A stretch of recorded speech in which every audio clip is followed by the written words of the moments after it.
listen to our wondrous story, counted once among the lost. Yet one came down from heaven's glory, saving us at awful cost. Who saved us from eternal loss? Like God's Son upon the cross. What did He do? Die for you. Where is He now? In heaven interceding.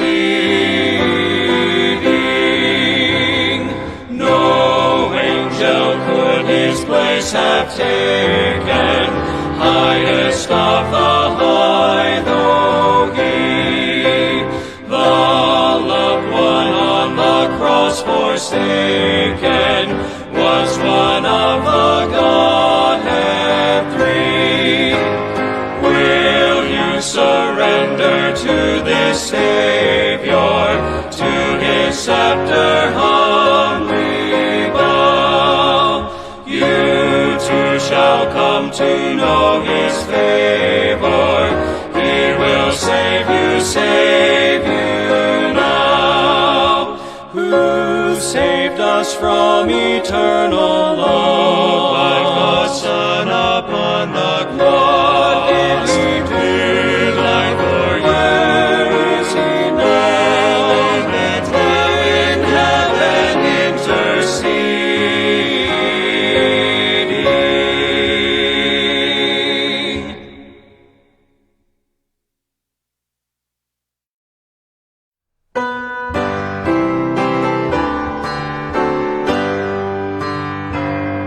Alas, and did my Savior bleed, and did my sovereign die? Would He devote that sacred head for such a worm as I?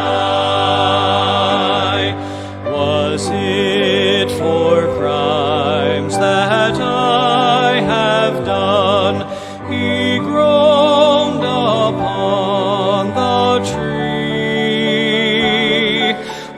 Amazing pity, grace unknown, and love beyond degree. Well might the sun in darkness hide, and shut His glories in, when Christ the mighty Maker died for man, the creature's sin. The drops of grief can ne'er repay the debt of love I owe. Here, Lord, I give myself away. 'Tis all that I can do. Yung inyong camera para hindi kayo masyadong mag-lag. Mahirapan kung bumabagal po, no? So, ako po ay magpapatay din ng camera, pero bago po yun, ano, babasahin ko muna po. Magsisimula po tayo ng ating panibagong series. Aklat ng Colossians. At sa hapon, yun nga po, binabaybay natin ang 1 Thessalonians. Ngayong linggo ng umaga, simulan ko po ang pagbaybay sa unang kapitulo ng Kolose. Babasahin ko lamang po ang verses 1 to 3 muna ng Colossians chapter 1. Paul, an apostle of Jesus Christ, by the will of God, and Timotheus, our brother, to the saints and faithful brethren in Christ which are at Colossae, grace be unto you from God our Father and the Lord Jesus Christ. We give thanks to God and the Father of our Lord Jesus Christ, praying always for you. Manalangin po tayo. Salamat po, Panginoon, sa umaga pong ito na kami po ay makapagsamba sa Espiritu at sa katotohanan. Panginoon, hindi po namin ang karunungan na nagmumula sa banal na Espiritu. Hiningi na rin namin ang paghuhugas sa aming mga karumihan sa pamamagitan ng banal na dugo ng iyong anak na umagos sa krus. At ganon din po, Panginoon, hiningi na rin po namin na kami ay magkaroon ng paglago ng pananampalataya sa pamamagitan ng pakikinig ng iyong salita. Ikaw po ang may kontrol ng lahat. Nasa kalagitnaan ka pa rin namin, Panginoon, kami man ay hindi magkakasama physically, but we are in God and you are in us. Kaya kami ay nakakapagsamba sa pamamagitan nito, Panginoon. Bigyan niyo rin po ng utterance, ang tagapaghatid, ikaw ang kanyang maitang. Ito ay aking dalangin sa pangalan ni Jesus. Amen. So, I believe pwede niyong i-mute yung inyong messenger, no? Para yung feedback siguro ewan ko, may narinig yata akong electric fan yata yun, ano? Kung makamute yan, maririnig nyo pa rin yata ako. Ngayon, minsan siguro, tatanungin ko kayo kung naririnig nyo pa rin naman ako. Baka mamaya, hindi na rin. So,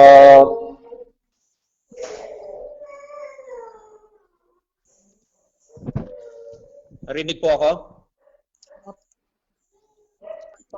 Okay. So, kung wala namang feedback po sa inyo, kahit hindi nyo naman po i-mute, unless talagang hindi maiwasan mag-feedback po dyan. Ano? So, I believe, i-record po yata ito ni Brother Miguel para sa radio streaming dun sa LLBBC page natin. So, hindi po natin tatalakayin ang unang dalawang talata dahil ito po ay pagbati lamang naman po, ano, bagamat mapakahalaga rin po niyan. Pero dyan sa unang dalawang talata, makikita natin ang pagpapakilala ni Pablo sa sarili niya bilang isang apostol ng Panginoong Hesukristo. At ganoon din ang kanyang kasamahan na si Timoteo bilang kanyang kamanggagawa na tinawag niya ditong kanilang kapatid. Paul, an apostle of Jesus Christ by the will of God, and Timotheus, our brother. And then makikita natin dyan ang karakteristik na pagbati ni Paul. Sa lahat ng kanyang mga epistle, mapapansin nyo, hindi mawawala ang ganyang pagbati. Bilang kustumbre na rin ito ng mga Hudyo. To the saints and faithful brethren in Christ which are at Colossae, grace be unto you, and peace from God our Father and the Lord Jesus Christ. So atin pong sisimulan ang ating pagtalakay dito sa verse 3.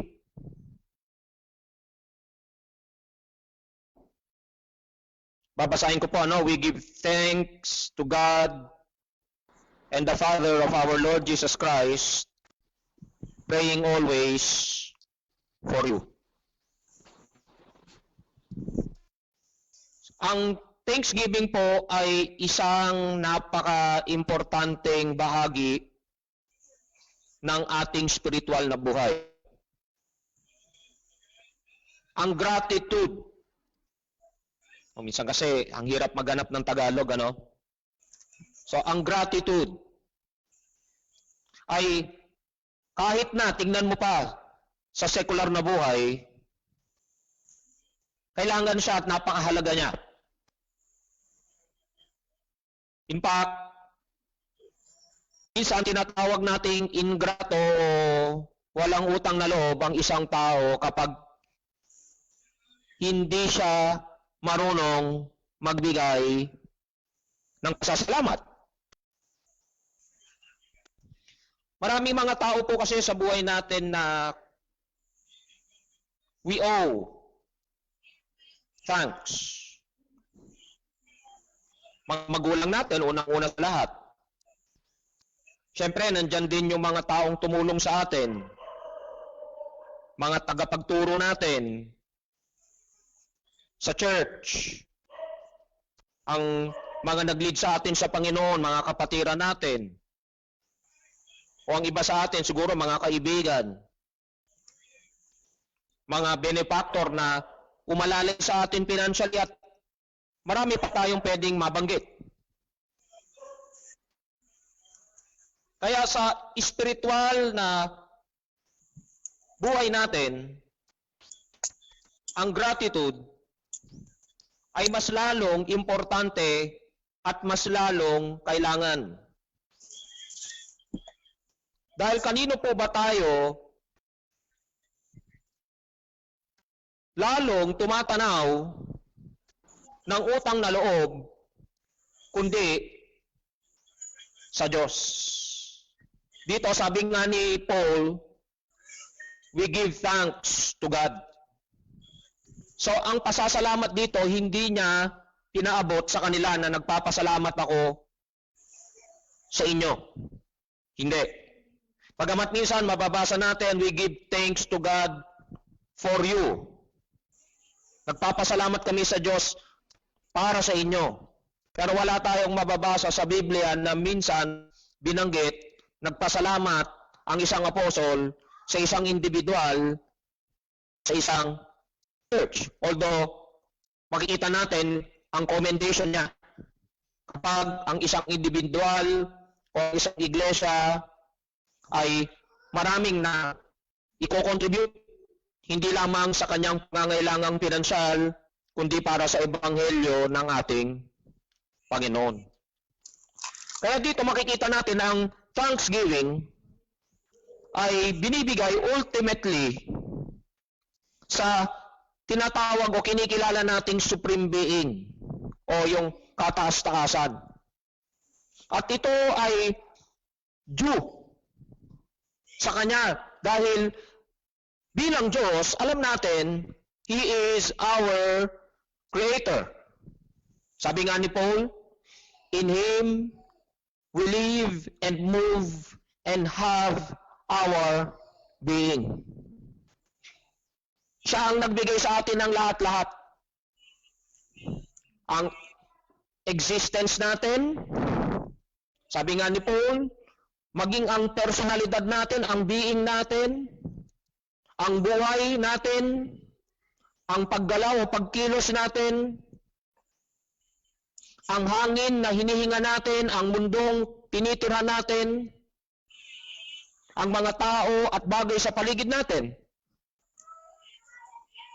ang ating lakas, talento, mga oportunidad, salapi na meron tayo, ang kalagayan natin sa buhay, etc., etc., ang listahan na yan, kung totoosin, hindi natin pwedeng tapusin at hindi mabibilang ang mga bagay na ginagawa ng Diyos para sa ating lahat. Pero higit sa lahat, utang natin sa Diyos ang ating kaligtasan. Kaya nga, dito makikita natin sa ating binabaybay, we give thanks to God. At ano po ang kasunod doon? And the Father of our Lord, Jesus Christ. Dahil bilang ating Diyos, At bilang ama, siya ang nagbigay ng kanyang bugtong na sinilang na anak para sa ating katubusan. Sabi nga ng, alam natin to, ng John chapter 3, verse 16, For God so loved the world that He gave His only begotten Son, that whosoever believeth in Him should not perish, but have everlasting life. Kaya marahil dito si Pablo ang nasa isipan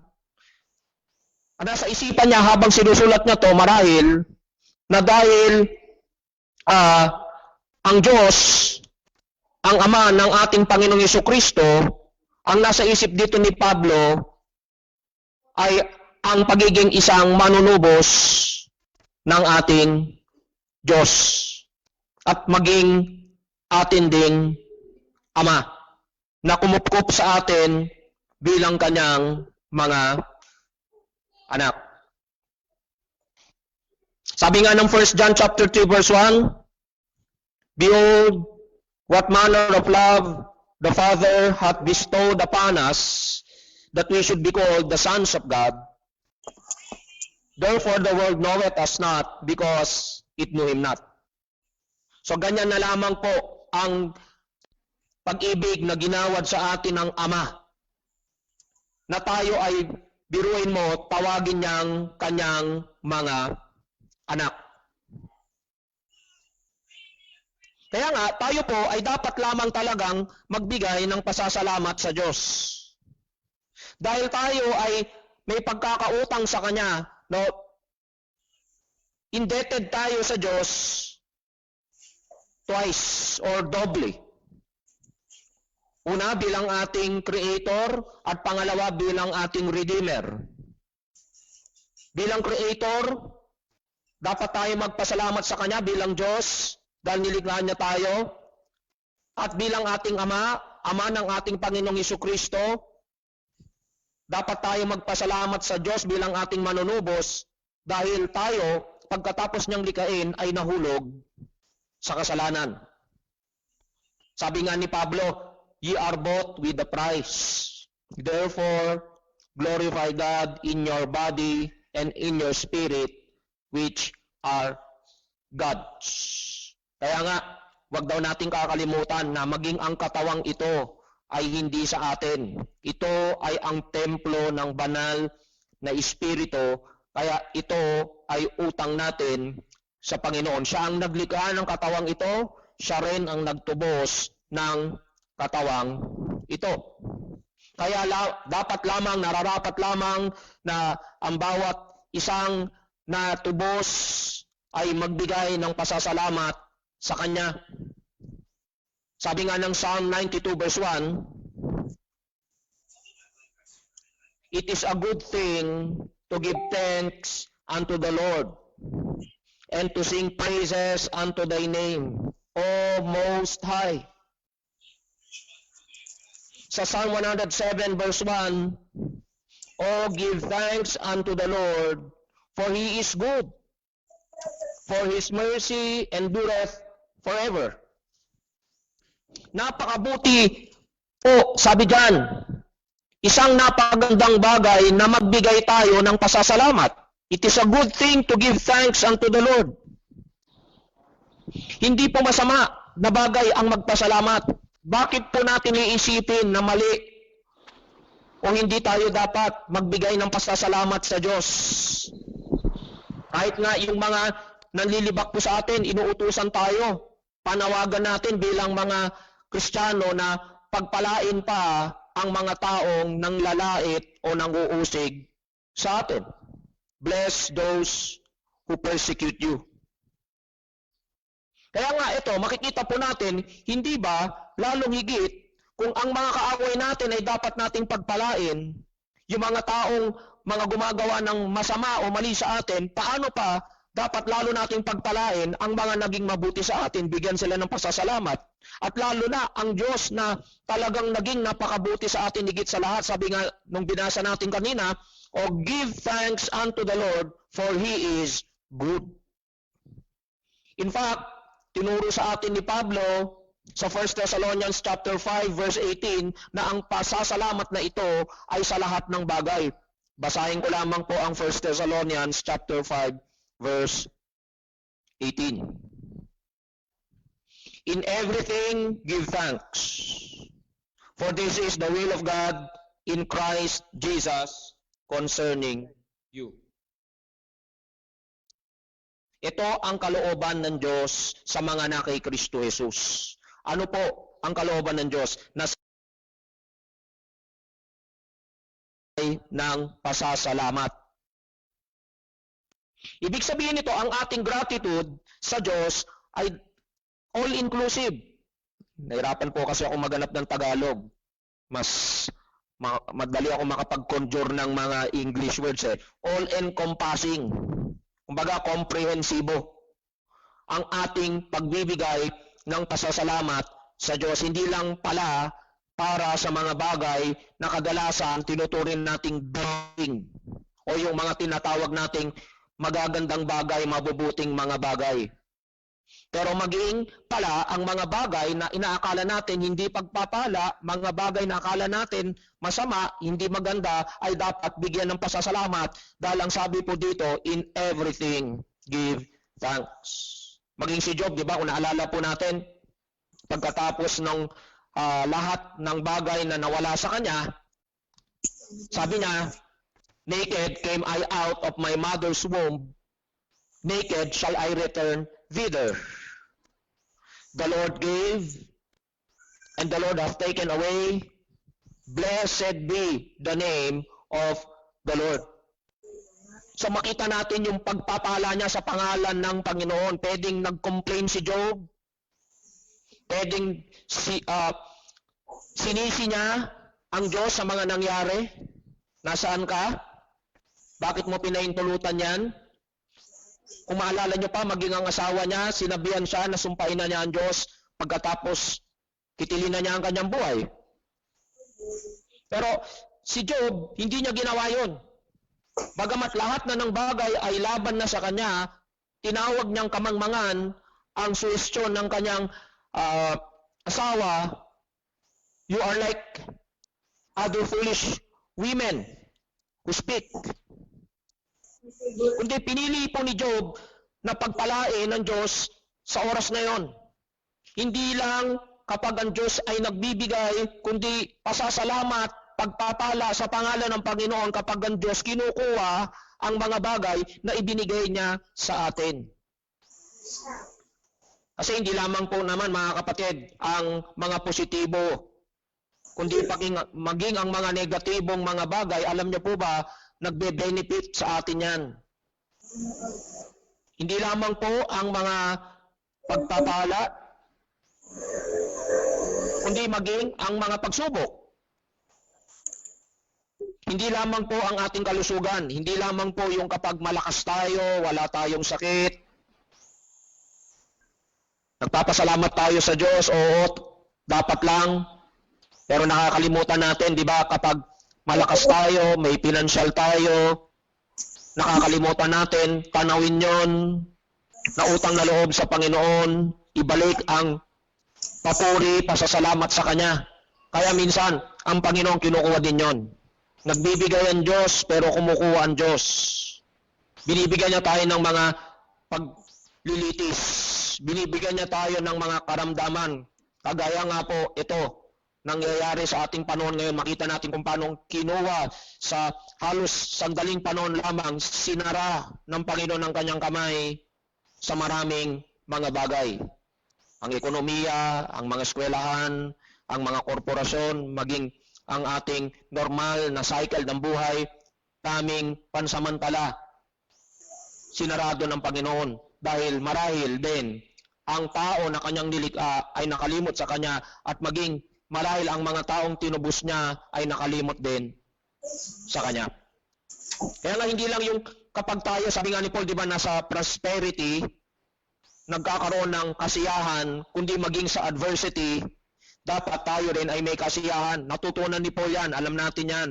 Sabi nga ni Paul, everywhere and in all things, I have learned to be content. Sabi niya, sa kasaganaan, sa kakulangan, sa kalakasan, sa kahinaan, natutunan niyang magbigay ng pasasalamat sa Panginoon dahil alam niya, I can do all things through Christ which strengtheneth me.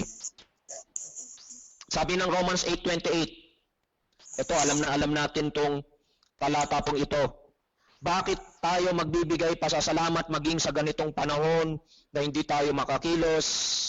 Ang ilan sa atin walang trabaho, ang iba sa atin pwedeng hindi natin alam, tinamaan na rin ng mga sintomas o nagpositibo na rin, hindi natin alam. Pero sabi ni Paul, isang bagay ang dapat nating matalastas, isang bagay ang alam ng isang mananampalataya sa ganitong mga panahon. Kagaya ni Joseph, na alam niya ang mga nangyari na hindi magagandang bagay sa buhay niya, may layuning mabuti ang Panginoon. At yan ay sinumad dito sa talatang ito sa Romans chapter 8 verse 28, kung saan sinabi, we know that all things work together for good. Pero para kanino? Siyempre, huwag nating kakalimutan, no? Hindi ito para sa lahat ng tao, but to them that love God, to them who are the called according to His purpose. So alam niyo, dapat wag niyong kalimutan, i-remind natin ng mga sarili natin na sa ganitong mga panahon, everything that is happening, God is working them together for good. Kaya dapat talaga in everything, give thanks. Ito ang nais kong ibahagi lamang sa umagang ito na maganda ang tinuturo sa atin sa Colossians chapter 1 verse 3 na makita natin si Paul ay nagbibigay pasasalamat sa Diyos at sa ating Ama sa lahat ng mga bagay. Kaya gamitin natin itong pagkakataon, mga kapatid, maalala ang Panginoon ang lahat ng mabuting bagay na Kanyang ginawa.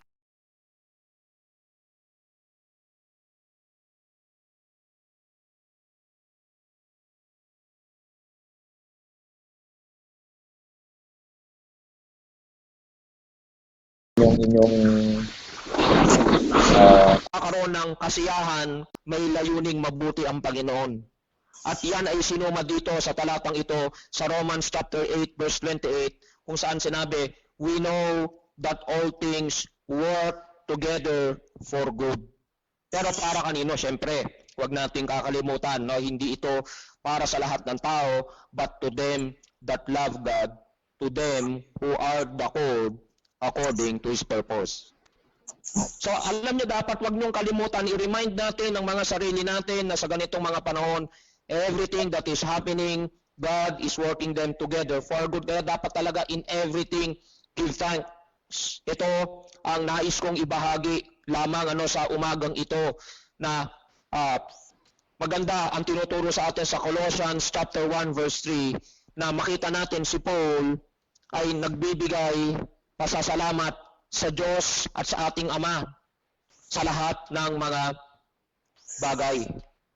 Kaya gamitin natin itong pagkakataon, mga kapatid, maalala ang Panginoon ang lahat ng mabuting bagay na Kanyang ginawa at maging ito ay magturo sa atin, baka marahil nakalimutan natin ang Panginoon.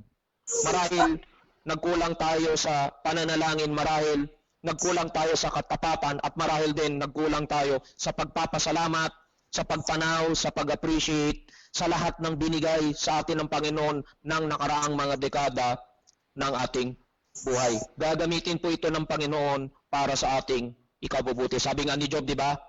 Magiging ginto tayo sa pamamagitan ng mga bagay na ganito. Sa Job chapter 23 verse 10, sabi niya doon, but He knoweth the way that I take. When He hath tried me, I shall come forth as gold. So gusto ko pong wakasan ang mensaheng ito sa pamamagitan ng isang talata na buklatin po natin ang ating mga Biblia sa 2 Corinthians chapter 9 verse 15. 2 Corinthians 9:15, sabi diyan ng scripture, thanks be unto God for His unspeakable gift. Tayo po ay manalangin. Salamat po, Panginoon, sa mensahe na ito mula sa iyong aklat na napakamakapangyarihan. nagtuturo sa amin ng importanteng mga bagay at nakita namin na sa bawat ginagawa namin, ang unang-una lagi ay ang pasasalamat. Panginoon, kung kami po ay may mga pagkukulang, nakalimot kami na paglingkuran ka, nakalimot kami na utang namin sa iyo ang lahat-lahat, patawarin mo kami, Panginoon. Alam namin, kamay mo ito, alam namin, ikaw ang nagbibigay, ikaw din ang kumukuha, ikaw ang may dulot ng mga nangyayari sa mundong ito bilang judgment mo sa mga wicked at bilang pag-purify mo sa mga righteous. Lord, patawarin mo kami sa mga kasalanan po namin. Salamat sa lahat-lahat. Salamat tigit sa kaltasang binigay mo sa amin sa pamamagitan ng iyong anak na aming Panginoon na si Jesucristo. Ito'y aming dalangin sa pangalan ni Jesus. Amen. Magkaroon lamang po tayo ng saglit na pagbubulay-bulay, mga kapatid, sa mensahe na ating napakinggan. Hindi man natin nakikita o nakikita man natin ang isa't isa sa pamamagitan ng conferencing na ito. Ngunit wala man tayo physically present, hindi tayo physically present sa isa't isa. Pero nandyan ang ating Panginoon sa ating kalagitnaan. Pwede po tayong lumuhod kung nais natin sa kanya-kanya nating mga tahanan, tupi ang ating mga kamay, iyuko ang ating mga ulo para magbigay po ng pasasalamat sa ating Diyos at ang ating Ama.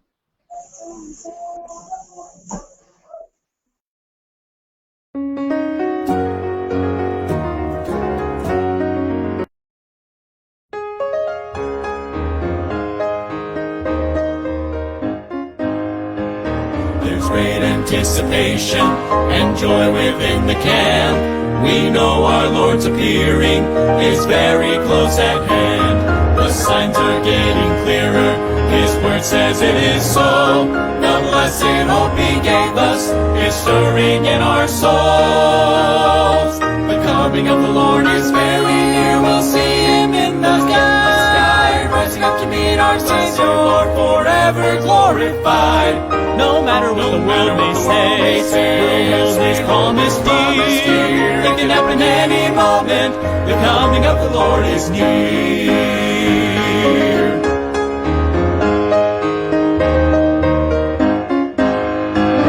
So let us then be faithful, our lamps all burning bright, believing our redemption is surely drawing nigh.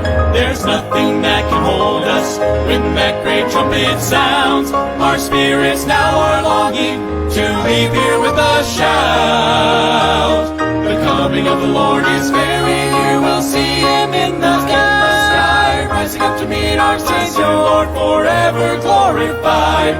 No matter what the world may say, we'll hold His promise dear. It can happen any moment. The coming of the Lord is near. It can happen any moment. The coming of the Lord is near.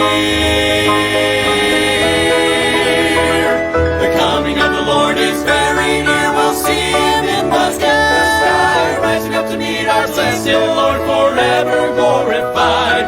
No matter what the world may say, we'll hold His promise dear. It can happen any moment. The coming of the Lord is near. It can happen any moment.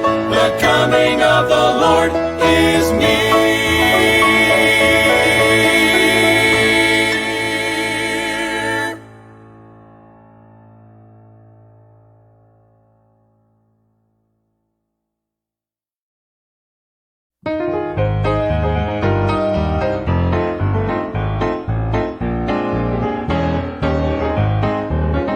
Well, the waves were tossing and the boat was rocking as the storms came rolling in. The disciples feared that the end was near as they stood in the rain and the wind. Then the rain fell harder, lightning struck the water, everybody trembled on board. was no chance to be saved from the watery grave until they heard the voice of the Lord. Be not afraid. Be not afraid, it is I, said the Master, walking on the waves of the stormy sea. Be not afraid. Be not afraid, it is I, said the Master, a little faith is all that you need. I will calm the storm if you believe.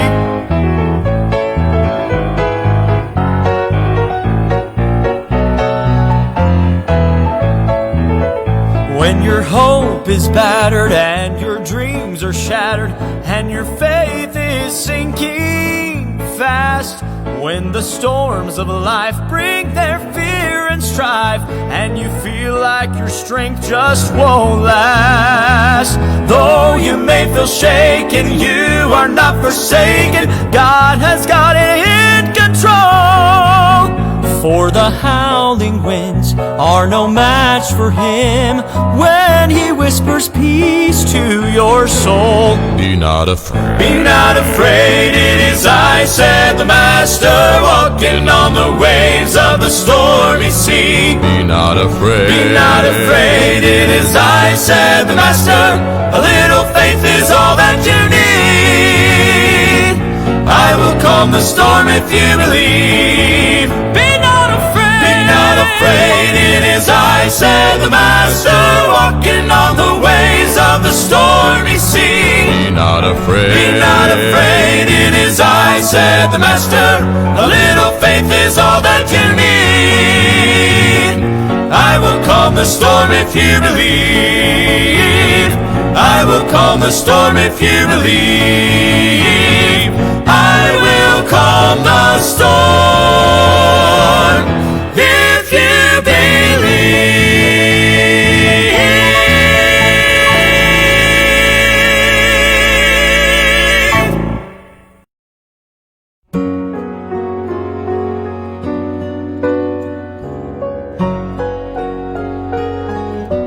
Through the desert, God led his children.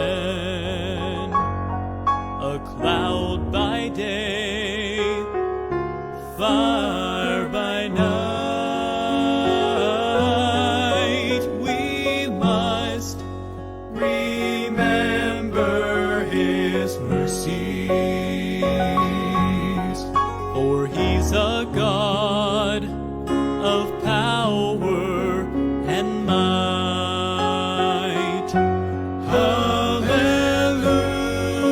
Hallelujah, hallelujah.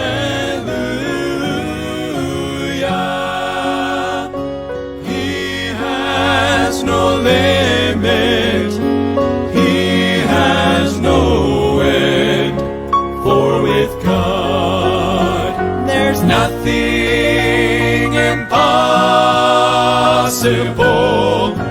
and all our hope is in him. He will hear the voice of our weeping. Who do we have? Only him. All the wonders he performed for his children, he will do them again and again and again. Hallelujah, hallelujah.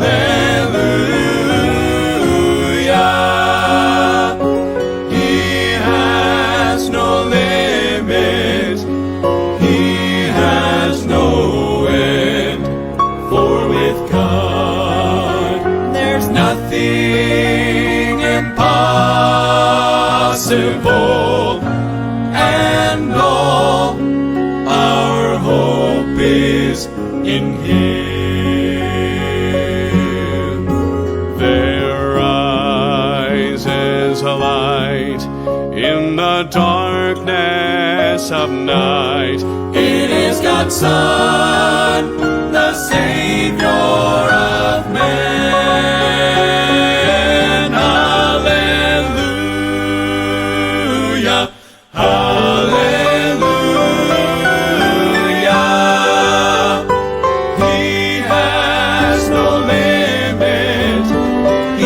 has no end.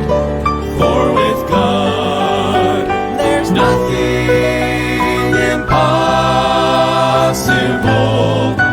and all our hope is in Him.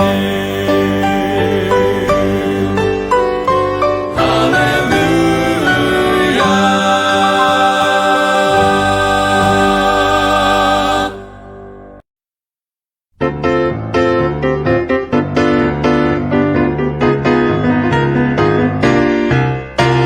Some glad morning we shall see Jesus in the air, coming after you and me, joy is ours to share. What rejoicing there will be when the saints shall rise, headed for the Jubilee yonder in the skies. Oh, what singing, oh, what shouting, on that happy morning when we all shall gladly rise. Oh, what glory, hallelujah, when we meet our blessed Savior in the skies, in the skies. There's a happy land of promise over in the great beyond, where the saved of earth shall soon the glory share. Where the souls of men shall enter and live on forevermore. Everybody will be happy over there. Everybody will be happy over there. We will shout and sing His praises to the never ending. Everybody will be happy over there. When we all get to heaven, what a day of rejoicing that will be. When we all see Jesus, we'll sing and shout the victory, victory. Oh, what singing, oh, what shouting, on that happy morning when we all shall gladly rise. Oh, what glory, hallelujah, when we meet our blessed Savior in the skies. Oh, what singing, Everybody will be happy. oh, what shouting, Everybody will be happy. when we meet our blessed Savior